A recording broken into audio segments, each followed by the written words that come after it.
қайырлы кеш. Бүгін мынау неге Түктібай атаның ордасына әдейі бүгін шыраққа қатысайық, бата алайық деп келдік.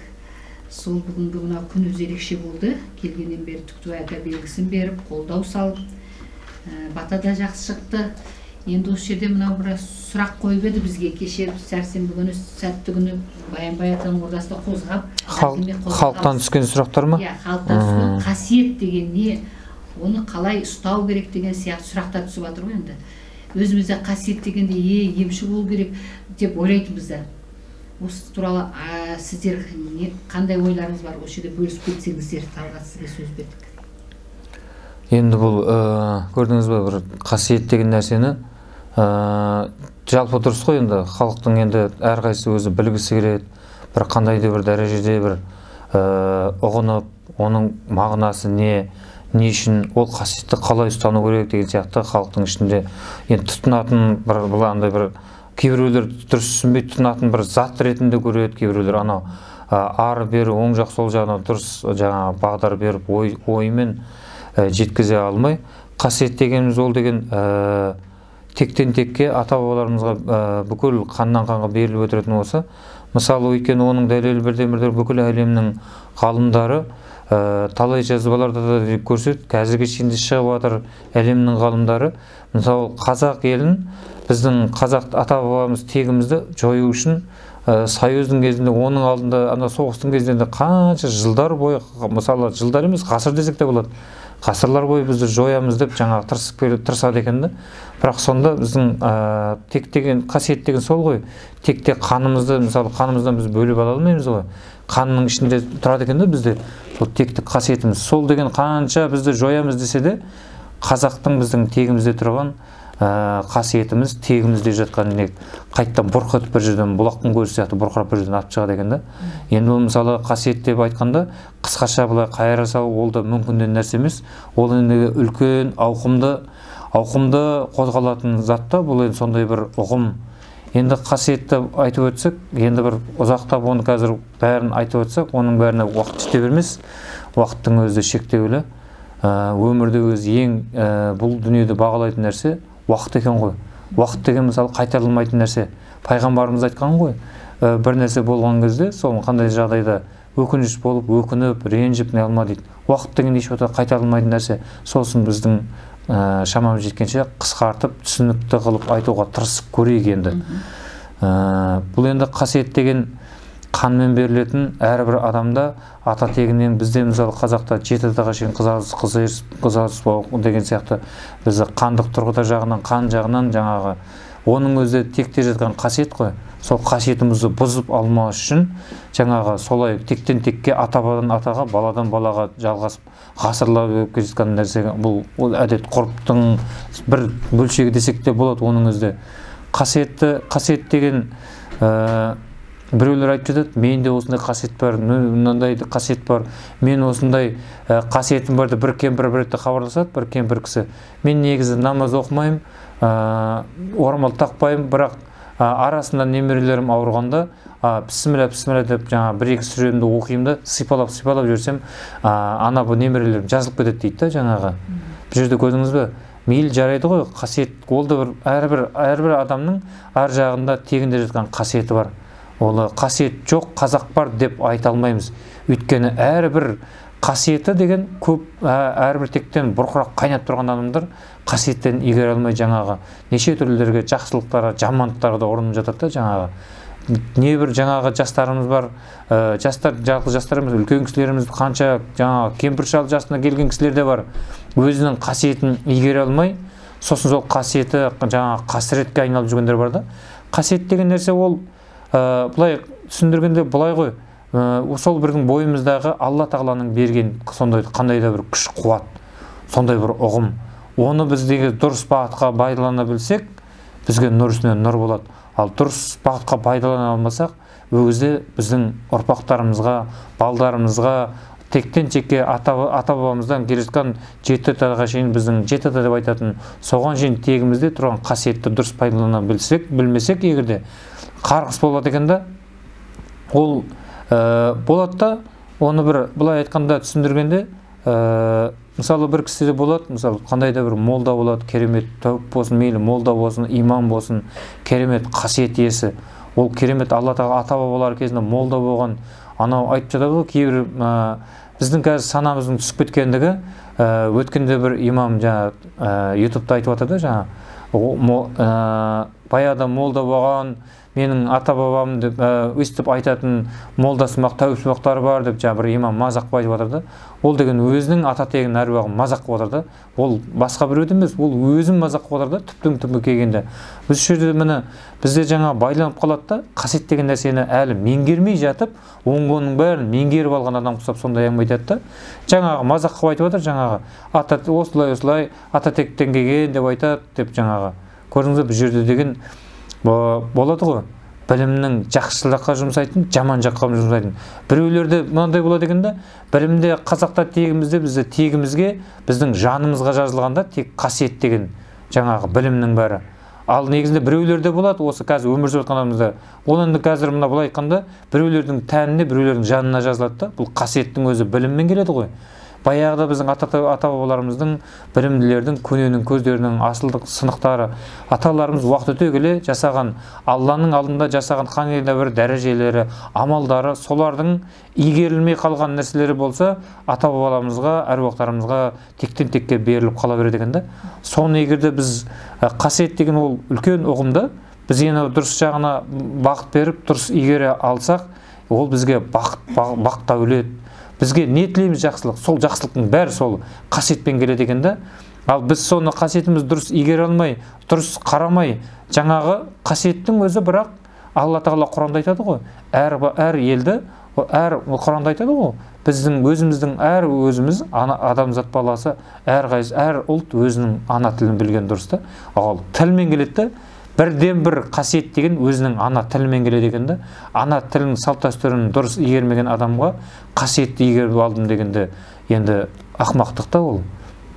Сосын мынау қазір қасиеттің не екенін білмей, жаңа бүкіл кітаптарды оқып алып, мен білем, мен пайғамбармын деп жүрген әйелдер де еркектер де бар да, мына масқаралық. Ол деген көрдіңіз бе? Міне мына қасиеттің жаман жағы да міне. Өзінің ана ата тегінде қалған қанында, анау қанында, кодында жазылған керемет қасиет тектілікті алып жынға байлап береді да. Ол өйткені жаңағы кезінде мысалы қанша ғалымдар, ғұламалар мен керемет білемін деп білімдері ақылдарынан алға шығып кеткеннен кейін жаңағы ақылларынан биік болып кетіп тұрды ғой білімдері бір ғалымдардың. Сөйтті де ол қателесті де жындар әлемі деген өмір бақи мысалы біз туылғаннан қияметке шейін бізді азғырумен олардың қызметі сол да, керемет қызметі сол.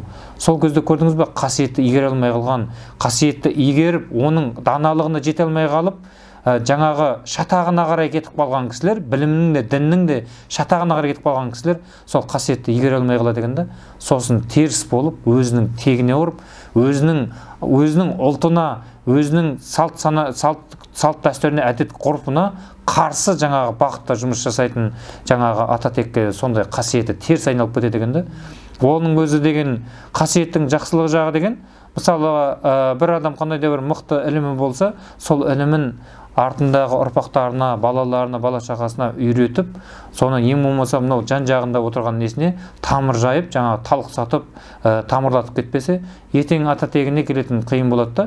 Мысалы, өйтіп айтып отқаным қасиет деген бір қасиетті, керемет қасиетті меңгерген молда ұқсанған бір кісі болған біздің елде, мысалы ауылымда деп айтайыншы, енді анықтырақ болсын. Сонда керемет кісі болды кезінде деген Алла тағала жындар әлеміне кімге қаласа соған ғана көрінетін қылып Алла тағала сондай рұқсат берген ғой оларға. Ал кейбір адамдарға сол жындар әлемін көретін қасиет бергенде, олар көрдіңіздер маңдай көзі, үшінші маңдай көзін ашып жіберген кісілерді қасиет дегеніміз сол да. Ол үлкен бір маңдай көз деген қасиеттердің жоғары дәрежелерінің бірі де. Бірақ оған жету үшін бізде қазір мынандай да жаңағы айтайын деген мынау ғой, қасиетті меңгерген кісі, жаңағы молда кісі болған кезінде керек болса мынау жындар әлемін жындарды оқып, байлап, соған қызмет қылатын қыл болғанда, кейін сол жаңағы шашын жұлып алып, жаңағы өмір бойы жаңағы біраз жылдар бойы жаңағы Құранның ішін сақтаған екен да, анау жалын үрім бұтағыңа шейін, жеті ұрпағыңа шейін мен сені тиіспеймін деп, жаңағы Ибlis уәде беріп, жаңа шашын жаңа атадан алып кеткенде, сонымен не керек? Уақыт өте келеді, 10 жыл өтеді, 20 жыл өтеді, 30 жыл өтеді, қазір мына 40 жылдың көлемінде сынақ басталды. Өткенде қарасақ, шынақтарында былай отбасында керемет бәрі жақсы, былай, бірақ мектеп жасында қыз бала асылып өліп қапты да, асылып қапты. Міне көрдіңіз бе? Ібіліс деген еш уақытта да ол уәдесінде тұрмайды да, әзәзіл, 200-ді. Біздің адамдар да сондай болып кеттік та қазір. Әзәзіл қанымызда ол бар нәрсе ғой, жаңа жындық қуат. Бірақ сырттан азғырушы әзәзілдер деген біздің деген тәнімізді улап, жанымызды улап, масқара нәрселерге жеткізіп жатыр да. Көрдіңіз бе? Сондай үшін қасиеттің жақсы жағын игере білсек, жақсы жағымызға бақта, дәулетте, төрт құбылаң тең болатында, жаңағы ұлы да бар, қызы да бар, төрт құбылас тең мұсылманға айналамыз. Егер де сол қасиетіміз дұрыс меңгере алсақ, ал меңгере алмасақ, біздің ата-бабаларымыздың тау-тау қылып жинаған жаңа қасиеттер бабаларымыздың қасиетті арқалап, оны таза ұстап, тілінде, дінінде ар ожданын таза ұстап, өтірік сөйлемей, Алла хақ, Алла жалғыз деп, Алладан ғана қорқып, Алланың алдында, Алланың жолында таза сөйлеп, таза жүріп кеткен кісілердің қасиеті таудай болып сауап жинай алады деген. Ол сауаптармен біздің ата-бабаларымыз бер уақытта келген ұрпақтары, баласы, немерелер, шөберелеріне шейін сол тауда еген сауабымен қасиет, жаңа тектілік қасиетпен келетін нәрсе ғой, сол сауаппен жинап өмір сүріп келе береді, бір күні сол сауап бітеді дегенде, қасиеттің қыспағы сол кезде басталады дегенде. Сосын қасиеттің қыспағы басталады, ана сауап бітті. Енді ол уақытта көрдіңіз бе, былай келгенде ары қарай сауапты, қасиетімізді меңгеріп, сауабымызды жинай отыра, ары қарай тегімізге, тек ағаштарымызды ажырап қалған тектерімізді жалғанып, ары қарай жететагіміздің бәрін түгендеп, қатын-құран сүртіп, ата-бабаларымызға жиі құрбан шалып, жаңағы Алланың разылығы үшін деп сөйтіп амалдар жасап, жиі жасап, ата тегімізге, жаңа тегімізді жалғанып, қасиетімізге қайтып жалғанамызды. Бірақ ол жалғану үшін де кейбір мысалы мынандай да, ол қасиет деп отқан мұны бір жағынан мынау ғой, біреулер болады да, мысалы бір тәуіп молдалар болады, имамдар болады, жаңа мешітте отырған, мен бәрі деп айтпай қойын, керемет қасиетті ұстанып жүрген кісілер де бар ғой. Мысалы имамдардың бәрі жақсы, имамдардың бәрі жаман, молдалардың бәрі жақсы, молдалардың жаман, тәуіптердің бәрі қара бет, тек дүние үшін отыр деп айтуға болмайды ғой. Мысалға қасиетін меңгерген кісілер болады да, бір уақыттарда болады, мысалы бір кішкентай бір-екі сүремен керемет, ықыласы керемет та, жүрегі таза, мен осы адамдарға қызмет қылайш, Алланың разылығын алғайш, Алланың разылығын алған сайын мен қасиетім артып, ұрпақтарыма жақсы болады ғой деп ықыласпен бастаған ана адамдарға дем салып, сүре оқып, жаңағы сөйтіп бастайды ғой. Сөйтіп уақыт өте келе оны дүние жаңағы ібіліс, дүние жүрген жерде ібіліс жүреді ғой, міндетті түрде. Өйткені кезінде айтқан ғой, Алла тағаладан рұқсат сұраған кезде, осы сенің мойындағандар Алла хақ, Алла жалғыз деп пайғамбардың мойында, пайғамбарлар кітаптарын, бүкіл айтылған Алланың өтеткен нәрселердің бәріне иман келтіріп, сондай артынан ерген таза жүрген адамдар, ұрпақтарында құлдарыңды, мен жолдың оң жағынан да, сол жағынан да, артынан да керек болса, нақ алдына, тура жолда келе жатқандардың алдына отырып алып, азғыруға рұқсат бер дегенде, шамаң жетті азғырып ал, азғырылмағандар менікі деп айтқанда Алла тағала. Көрдіңіз бе? Сол дүние арқылы жәндегіндей мықты иманды имамдарымызды, молдаларымызды жаңағындай таразылай алмайтындай дәрежеге түсіріп жібереміз де, біз өзіміз дүние арқылы. Дүние береді біреуге, әркім өзін тыққыштап дүниесін тығады. Содан қасиетіміз әлсірейді екен де. Өйткені кезінде біз мысалы Алланың разылығы үшін сонша ықыласпен отырса, бұл жолы жаңағы бір кішкентай болса да мына анда санасында, ойында, миында тұрады да, жаңағы түйсігінде не береді екен деген сияқты. Көрдіңіз бе? Сол кезден бастап біздің қасиетіміз құри береді да. Қасиетіміз көтерілудің орнына, өрлеудің орнына терісінше жаңағы суға сіңіп кеткендей, жерге сіңгендей жоғала береді екен да. Сөйтіп келіп, бұрын деген бір сүре оқып сүптей салса, сол адамның қолы жазыла кетеді. Қолы, аяғы жүре алмай келген, қол істемейтін адамдар сүптесе жазыла кетеді. Бірақ сүре оқып жазыла кеткен адамдар керісінше қанша сүрелерді бүкіл Құрандарды ақтарып, бұрынғыдай сүре оқыса жазылмайды. Ол сосын іздене бастайды, Құранды ақтарып, көрдіңіз бе, білімді деген іздей бастайды. Сонша білімді алып, қарилық дәрежелерге жетіп жатса да, бірақ оның емі болмайды да. Өйткені мына жақта болмаса, ол қасиет бәрі көкке ұшқанда, желге ұшқанда жоқ болады екен да. сол үшін қасиетті меңгеру үшін қазіргі мынау заманда небір тәуіп молдаларымыз бар, имамдарымыз бар, тақуалық деп айтып жатады. Тақуалық деген не екенін өзі білеміз бе біз? Қасиетті осы заманда, қазір мынау заманда ібіліс деген бүкіл біздің адамдардың қолданатын оқитын сүрелеріміз, құрандарымыз, бүкіл қолданатын тілдік айтылатын нәрселеріміз, тіліміздегі әр ұлттың өзінің тілінде тұрған қасиет екенін ұғымын өзгертіп, мүмкіндігінше біз қазақ болса орысша сөйлеткізіп, орыс болса қазақша сөйлеткізіп, өзінің тегінен ажыратқызып, тіліндегі тұрған қасиеттен ажыратып алу үшін, жігін ажыратып жіберу үшін ібіліс үлкен қызмет жасап жатыр қазір осы уақытта. Өйткені жаңағы өзінің тілін құрметтемей, өзге тілді жаңағы бір қандай да бір дәреже сияқты құрмет қылып көретін адамдар ешқандай да қасиет жолын ұстана алмайды. Ал қасиет ұстану үшін ең бірінші өзімізден бастауымыз керек. Әр адам өзгеден іздеп керек емес. Біреудің мысалы жасап жатқан амалы дұрыс болмаса, оған ренжіп болмаса күліп тілдеп керек емес. Өйткені қабыл ететін бір Алла. Жаңағы бір кезінде бір жігіт айтып өтеді, мен бір намазға ниет қылып бірінші шығып жүргенде ат-тахиятты жаңа оқи алмай қиналып жүрдім да, шыны керек. Қиналып жүрдім, миыма қондыра алмай бірінші кезде. Ана жұмысты бір ойлайсың, сонда мен аласапырым сөйтіп жүрдім, ол 2008-2009-дарда. Сол кезде бір жігіт болған, жолдас жігіт. Осы ата жолында жүрген соңғы жігіттің сонда мен намаз оқып болдым да, ат-тахиятты шатасып қалдым да, сосын білетін бір сүрелерімді оқып, дұғаларымды оқып, Алла тағала кешірші, ат-тахиятты білдім, оқа алмай жатырмын. Санама, миыма, жүрегіме мейлі жарайды, менің тілімде болмаса да жүрегімде болсыншы, жүрегіме салып берші Алла тағала деп. Сөйтіп дұға қылып болдым да, оқып, сен ат-тахиятты оқымадың ба дейді, шатасып қалдым да, өзім дұғамды алдым. Оның дұрыс емес дейді да. Сен оның қасиеті дұрыс емес, сен оның қабыл болмады дейді да. Сен бүйтіп айтасың, сен неге бүйтіп айтасың деймін. Қабыл ететінде, алатында, беретінде бір Алла ғой деймін, қасиетті беретінде, біздің амалдарымыз қабыл ететінде. Сөйтіп кезінде фатуа сияқты қылып шығарып, соншалықты керемет ілімі де жоқ жігіт еді негізі. Бірақ сол жігіт қазір ортамызда жоқ та. Көрдіңіз бе? Ібіліс азғырып, қасиетін көтере алмай сүрініп кетті да. Қазір енді жаңа ішкілік ішетін, темекі тататын, сондай бір топтарға қосылып кеткен жайы бар да. Көрдіңіз бе, міне қасиет деген нәрсе жай айтылатын нәрсе емес.